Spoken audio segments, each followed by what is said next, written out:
The town of Innisfil is surveying residents for the purposes of obtaining input on new policies to allow third dwelling units in Innisfil. This is a requirement of new provincial planning policies that would potentially allow up to 2 accessory dwelling units to the main house on a residential lot. The town's zoning bylaw currently permits second dwelling units in Innisfil, which consists of 1 accessory unit to the main house that has its own bathroom, kitchen, and sleeping areas. Since the bylaw was passed in 2014, 68 second dwelling units have been registered with the town. Staff will also be reviewing for updates to the town's existing policies for second dwelling units. Through Bill 108 that took effect in September of 2019, the province amended the Planning Act to require municipalities to amend their zoning bylaws to allow 2 dwelling units that are accessory to the primary dwelling on the property. This was part of the province's Housing Supply Action Plan, intended to create more housing supply and provide more affordable housing options to the community. A third dwelling unit is just as it sounds, a third living unit on a lot that already contains a house, called a principal dwelling, and an accessory second dwelling unit, such as a basement apartment. Each of these 3 living units would have their own separate bedroom, bathroom, and kitchen facilities. Third dwelling units can be located within the main house, or be attached to or detached from the main house on the same lot. These images help show the different ways that up to 3 dwellings on a lot could potentially be created. Example 1 shows there could be a second unit in the basement and a third unit in an attached addition. Or all 3 units could be within the same existing structure as shown in Example 2. Example 3 shows that both the second and third units could be in detached structures, or just one of the accessory units could be within the main house, and one could be in a detached structure as shown in Example 4. As we develop our policies, we can consider which of these forms would be most appropriate and where in Innisfil. Why are third dwelling units needed in Innisfil? Overall, there is a strong need for more rental and affordable housing options in Innisfil. This is evident in the following housing market information, such as the average house price in Innisfil has continued to increase, and was $673,809 in August 2020, a 20% increase from the previous month alone. Rental rates have increased substantially to a median of $1,640 for a 1-bedroom apartment in Barrie, in August 2020, as the Barrie area has consistently had among the highest rental rates in all of Canada. Rental vacancy rates are at, or below, 3%, which signals a tight rental market with a strong demand for rental housing.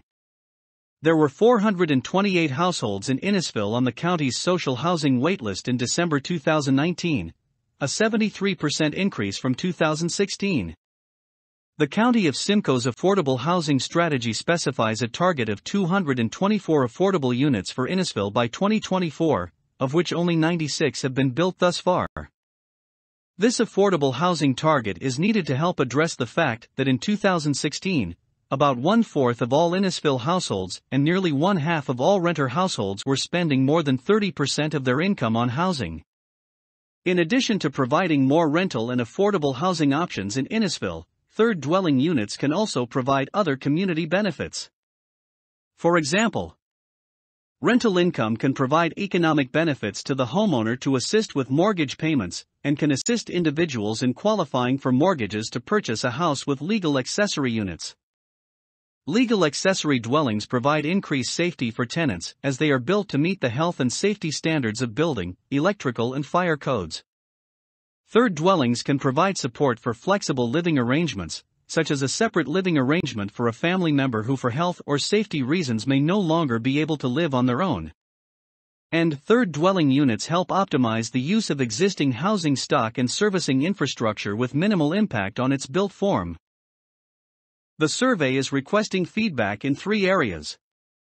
The Policy and Design Guidelines section of the survey will collect input regarding various zoning considerations, such as parking requirements, setbacks and height restrictions for accessory dwelling units. It will also allow users to assess which types of lots in Innisfil are best suited for the various ways that a third unit could potentially be accommodated. The implementation section of the survey addresses financial incentives and registration for accessory dwelling units.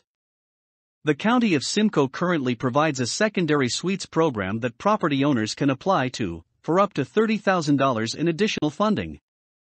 The survey will collect feedback about other incentives and programs that the town should consider offering to support the legalization of accessory dwelling units.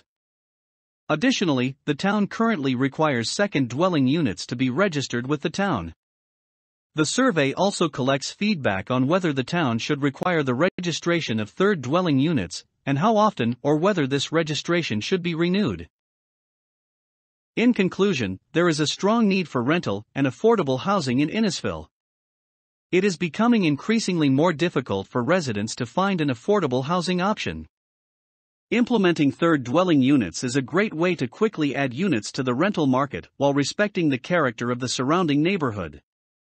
Building more rental units means providing tenants with more housing choices that can accommodate their household sizes, incomes, and needs, while meeting the province's direction to add more affordable housing options.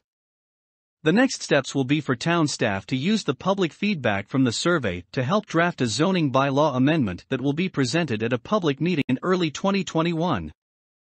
Thank you for watching this overview video, and we look forward to receiving your input through the survey.